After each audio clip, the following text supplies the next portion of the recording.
Welcome back to our next episode of Aiki Insights. Again, we're minus Lawrence, still stitches and recovery mode. But in this episode, we're going to focus on Irimi ski. You've seen this in past episodes. Irimi ski is,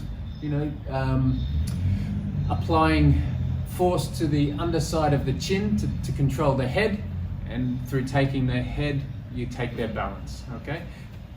But none of this is possible without Irimi, the principle of Irimi. So this is again our focus on Irimi, but it has a few other things in there as well around preemptive engagement as uke comes to grab. So we're still focusing on the grabbing, or the kata mochi, or lapel grab, with an intent to do harm of some sort. Okay, so there's that preemptive mode there, but definitely the focus of this I want to work on is that idea of Irimi, entering into the space, which is counterintuitive to a lot of people. When they grab you, a lot of people's reactions is one of pulling away to try and escape. And that will be the intention, or the expectation, I should say, in many ways, of the aggressor.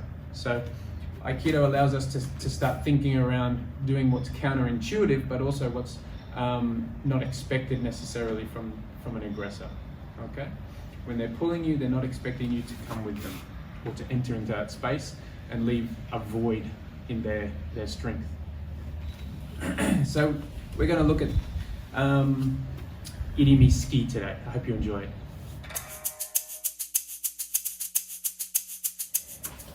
Uke comes in with the intention to grab and strike. Bang. The minute he grabs you though, come with Irimi ski. So here comes in the punch, in and over. Other angle. Just to really slow this to see my feet. He's coming here. As he retracts to punch, this comes up. This is a block as well. So he punches, I've deflected the punch, and I'm stepping through. Pushing. Here, 1, 2, inside leg. Okay. Maybe from this angle. Here. Still got hold, doesn't matter. Then you can move into anything. Jiji nugget, into an armbar, down, punch, doesn't matter after that. Okay, so now he'll just come in with the intent to punch me. If he punches me, that's my bad timing, okay? So hit me. Here.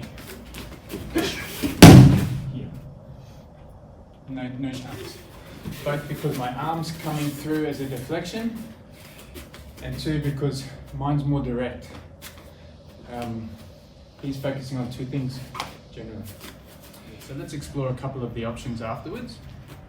So from here, so Uke comes in, grab with the intention to punch again. But just as he grabs an intent, you step in and come to here. Now, he's still grabbing and you're still controlling the arm. As he comes to stand up, you've got the knee here on the ribs just here.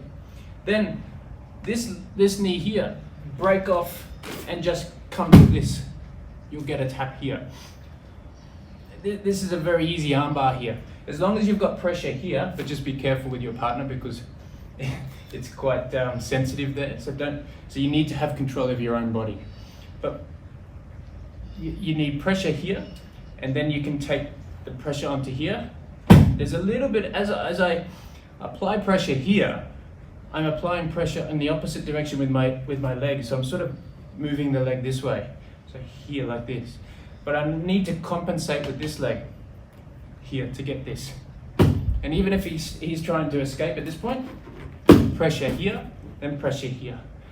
Then from this straight into shionage like before, and punch as we said. This is one option. Let's explore that again. So, here, straight in with the knee, right into those ribs, but be careful. Then straight out, break off, and pressure at the elbow here. Then you can, if they continue to stand up, roll this under. Okay? Keep the pressure here though. Then this pin, then this hand's free. Okay? One option. Another option is Jujikatami, as I mentioned. So here comes in, 1, 2. Keep this knee here, this back leg now, straight over the top as you come into an armbar. He can keep hold here because his thumb's up. Then all I do is have this coming across my inside, my thigh, and now raise. I'm raising with my hips whilst I'm applying pressure here. Okay?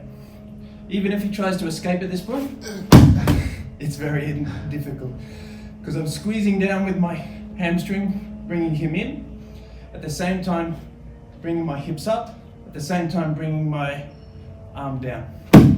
Okay? One more time, let's look at it from a different angle. So here, 1, straight away knee again, here. Then back leg straight over.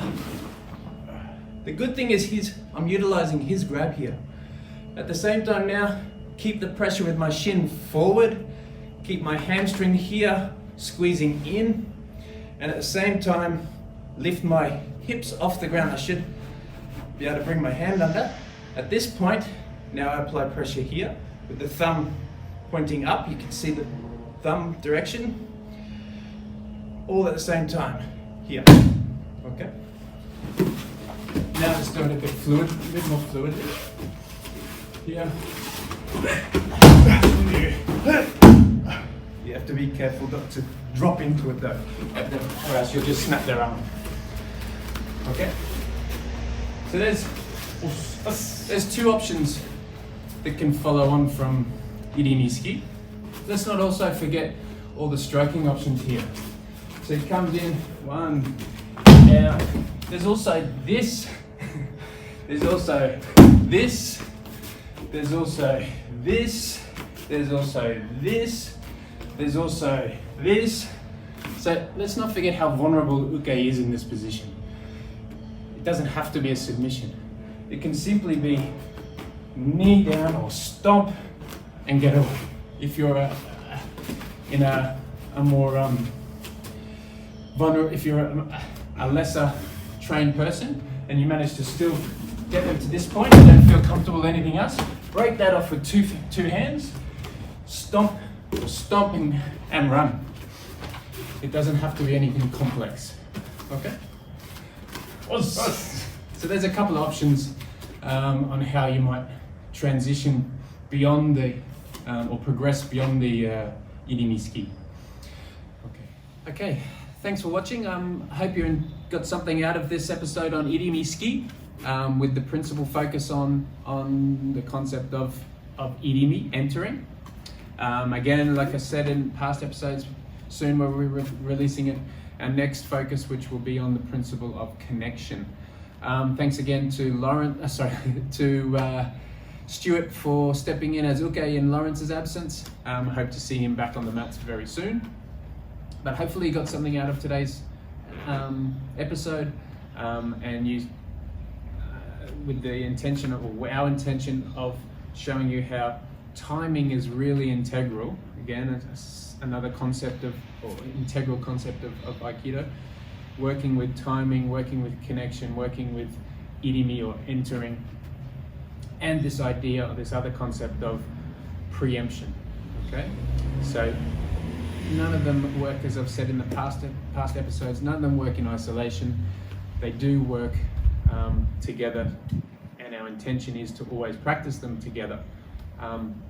But understanding and focusing on one can sometimes enhance our training, and that's why we're looking at this series and this focus solely on Irimi, not disregarding the other concepts that support it. Okay, so hopefully you enjoyed it. Remember, subscribe, like if you like, and share please. And feel free to put any comments or questions in underneath. See you next time.